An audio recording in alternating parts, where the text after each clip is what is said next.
नाही, महाराष्ट्रातल्या आमच्या मंत्र्यांना अजून मराठी भाषा, संस्कृती, संस्कार, अस्मिता याच्याविषयी धडे द्यायची गरज आहे.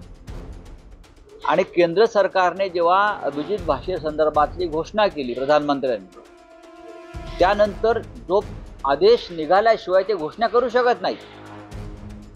महाराष्ट्र सरकारने तात्काळ केंद्राशी संवाद साधून या संदर्भातला आदेश ताब्यात घ्यायला पाहिजे होता. पण राज्यातल्या संबंधित मंत्र्यांना मराठी भाषेच्या संवर्धनापेक्षा इतर काही महत्त्वाची कामं हातामध्ये असतील, त्याच्यामुळे त्यांच्याकडनं हा घोळ झाला असेल. एनसीपी दोन्ही गटांमध्ये सध्या बातम्यांची खूप चर्चा आहे. एनसीपी शरद पवार गटाचे आमदार बोलले जाण्याची शक्यता व्यक्त केली आहे आणि सुनील तटकरेंचं एक विधान सध्या चर्चेचा विषय, त्यांनी खंडन केलेलं आहे. बाप आणि लेकीला सोडा, आमच्या बरोबर या. स्वतः तटकरेंनी मी असं कधीच म्हणालो नाही असं ते म्हणतात. बघा, हे जे अजित पवारांपासून तटकरेपर्यंत आणि प्रफुल्ल पटेल यांच्यापर्यंत या सगळ्यांना आज जे काही मिळालंय हे शरद पवार साहेबांमुळे मिळालं. त्यांची जी किंमत आज बाजारात आहे ती शरद पवारांनी निर्माण केली. जसं आमच्याकडे एकनाथ शिंदेपासून त्यांच्याबरोबर जे 40 चोर गेले, त्या चोरांची किंमत जी आहे ही शिवसेना, माननीय बाळासाहेब ठाकरे, उद्धव ठाकरे यांच्यामुळे आहे. पण ज्या प्रकारची भाषा ही खरी असेल की बाप लेकीला सोडा आणि आमच्याकडे या, ही भाषा म्हणजे अमानुष आहे, क्रूर आणि निर्घृण आहे. संतोष देशमुखचा खून जेवढा निर्घृण आहे तेवढीची भाषा निर्घृण आहे.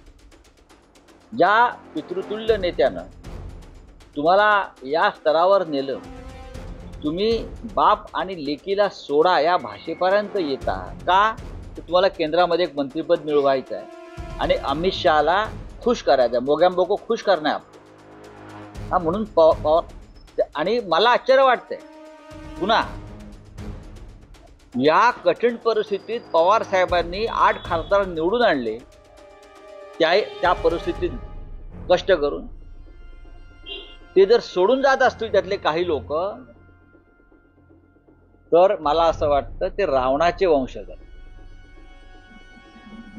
जर कोणी सोडून जात असेल उद्धव ठाकरेंना किंवा शरद पवारांना, कारण फार मोठ्या कष्टाने निवडून आणलेले आहेत, पक्ष गेला, चिन्ह गेलं, वणवण फिरले उद्धव ठाकरे साहेब आणि शरद पवार साहेब, आणि तरीही परत हे फोडतायत आणि तुम्ही फुटताय. हे कंस आणि रावणाचे वंशजच असतील, निर्गुण आणि अमानुष असतील, त्याशिवाय हे सोडू शकणार नाही, लक्षात घ्या. विधानसभा निवडणुकीत RSSने जी व्यूहरचना आली किंवा भाजपच्या विजयात जो सहभाग नोंदवला, शरद पवार यांनी काल बैठकीत RSSचं कौतुक केलं आहे आणि इंडिया किंवा महाविकास आघाडी संदर्भातही त्यांनी म्हटले की लोकसभा निवडणुकीच्या विजयाच्या नोंदीत होते आणि विधानसभा निवडणुका या हाताचा मळ असल्यासारखं वागले गेले तर त्या आविर्भावात. बघा, माननीय पवार साहेबांशी आमची या संदर्भात चर्चा झालेली आहे वारंवार. EVM हा एक विषय आहेच, पण RSSच्या कार्यकर्त्यांनी, संघ परिवाराच्या लोकांनी बूथ मॅनेजमेंट ज्या पद्धतीनं राबवली ते कौतुकास्पद होतं. हे मान्य केलं पाहिजे. प्रत्येक बूथवरती किती मतं वाढवायची आणि कशा पद्धतीनं वाढवायची, कशीही. मग यंत्रणा विकत घेणं, यंत्रणेवर दबाव आणणं, प्रत्येक बूथनुसार त्यांनी काम केलं, त्याचा त्यांना फायदा झाला.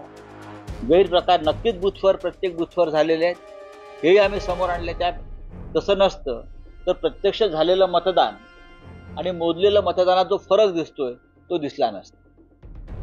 म्हणजे बूथ यंत्रणा ताब्यात घेऊन मतं टाकण्यात आली आहेत तिथे, त्याचा हिशोब लागत नाही.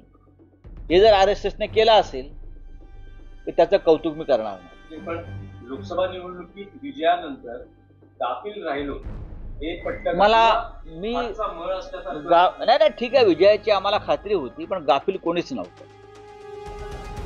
विजयाची खात्री होती, पण ज्याला निवडणुका लढायच्या आहेत आणि जिंकायच्या आहेत त्या प्रत्येक उमेदवारांना आपली यंत्रणा ताकदीनं राबवली.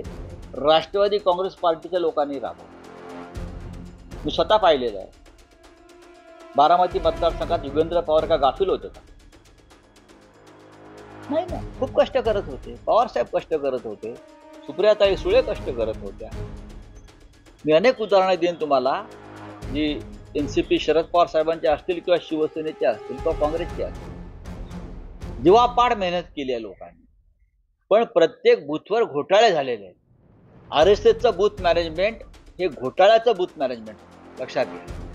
भाजपचं बूथ मॅनेजमेंट हे दबावाचं बूथ मॅनेजमेंट होतं आणि त्याच्यामुळे आम्ही हारलो. मी म्हणतो ना, मग त्याशिवाय झालेलं मतदान बूथवरचं आणि मोजलेलं मतदान हा फरक जो सारखा समोर येतोय, त्याच्यावरती कोणी काय बोलतंय का? त्याच्यावर बोला.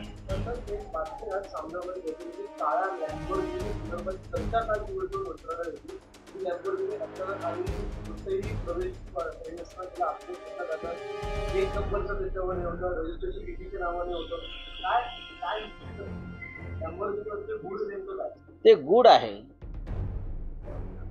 धूमकेतूप्रमाणे ती उगवली आणि निघून गेली.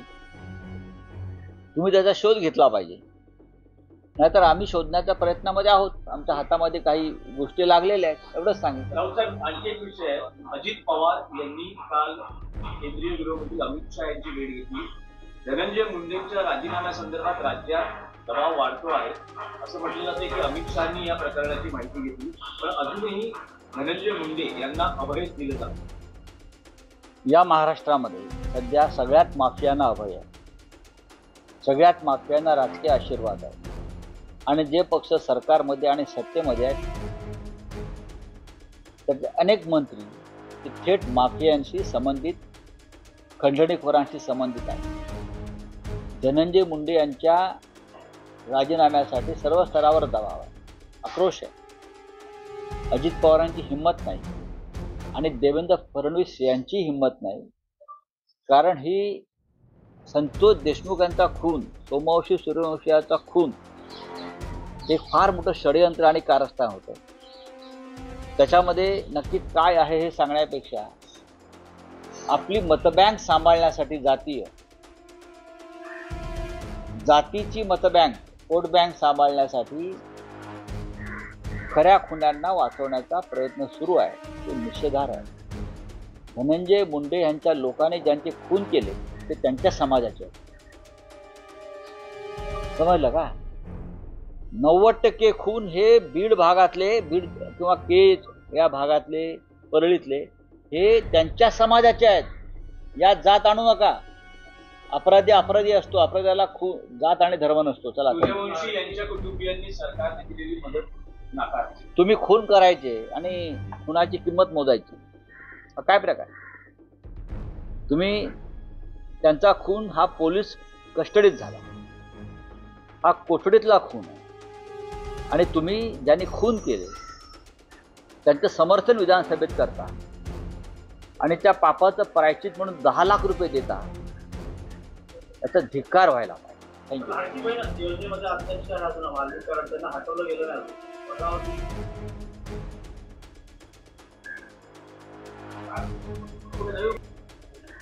काय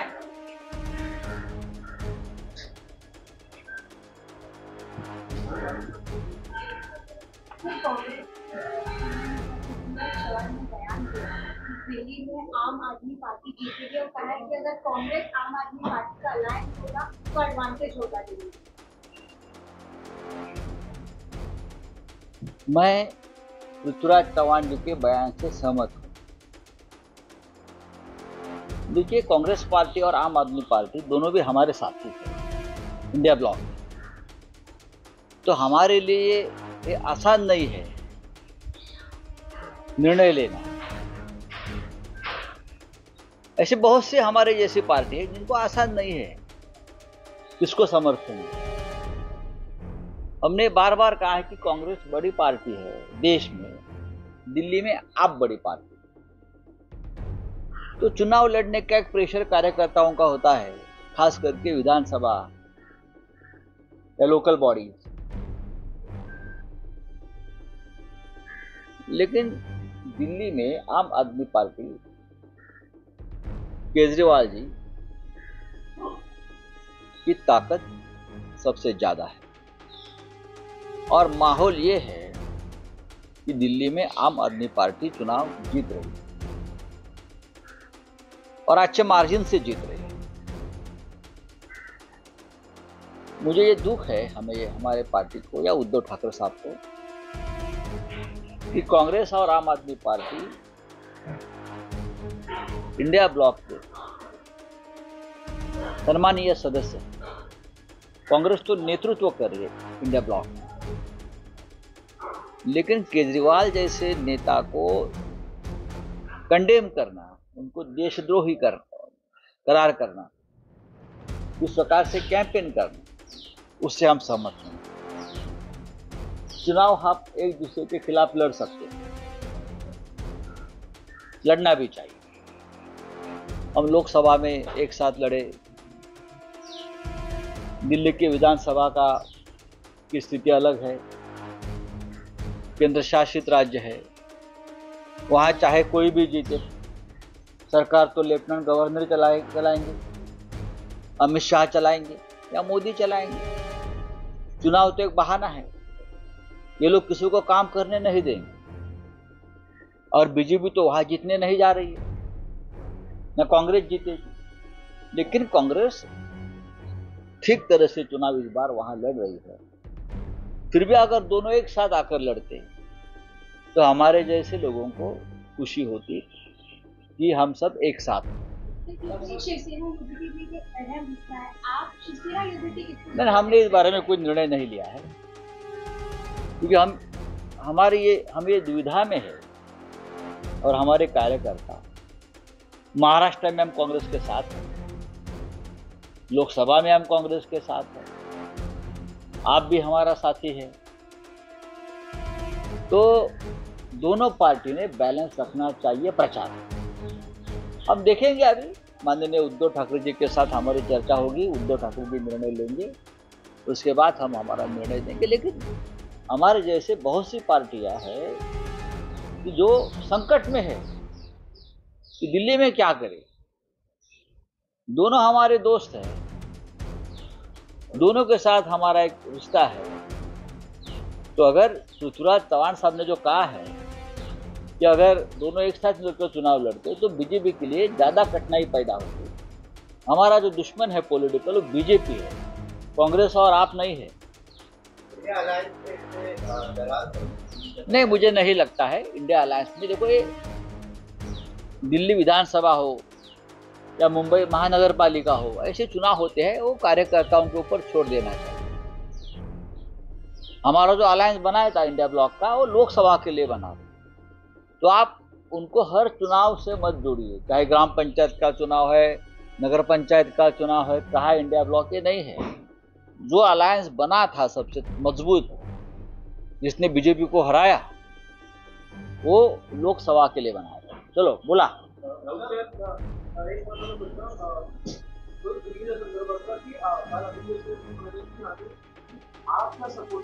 कोण म्हटलंय? नाही, बरोबर आहे, त्यांनी त्यांची भूमिका मांडली, पण आमच्या पक्षामध्ये त्याच्यावरती अजूनही एक भूमिका स्पष्ट होत नाहीये। काँग्रेस ही आमचाच पक्ष आहे, आम्ही एकत्र आहोत या महाराष्ट्रामध्ये आम्ही महाविकास आघाडीमध्ये आहोत, केंद्रामध्ये आम्ही इंडिया ब्लॉकमध्ये आहोत। एक मात्र नक्की की केजरीवाल आणि त्यांचे सहकारी हे आमच्या संपर्कात जास्त असतात, तो संवाद असतो।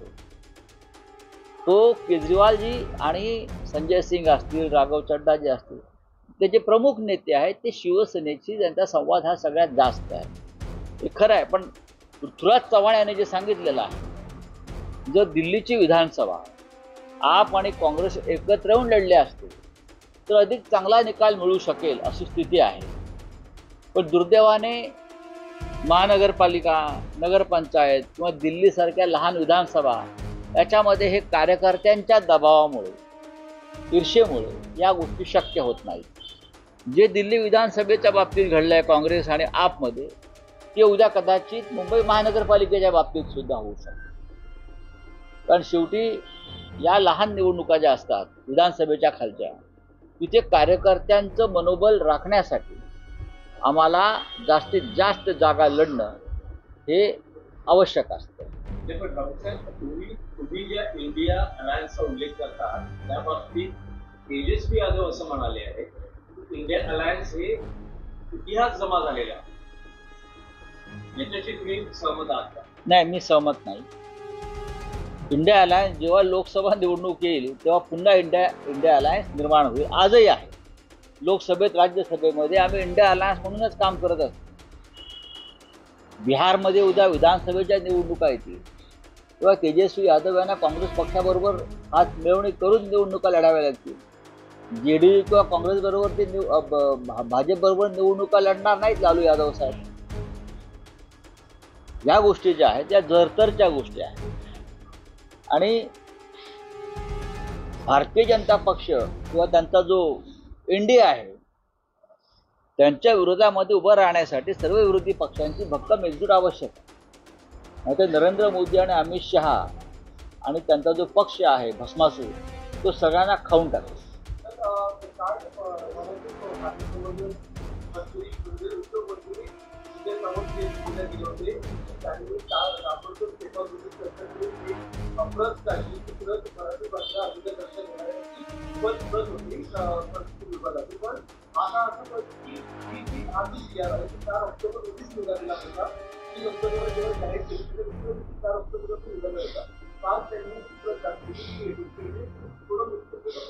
नाही, महाराष्ट्रातल्या आमच्या मंत्र्यांना अजून मराठी भाषा, संस्कृती, संस्कार, अस्मिता याच्याविषयी धडे द्यायची गरज आहे.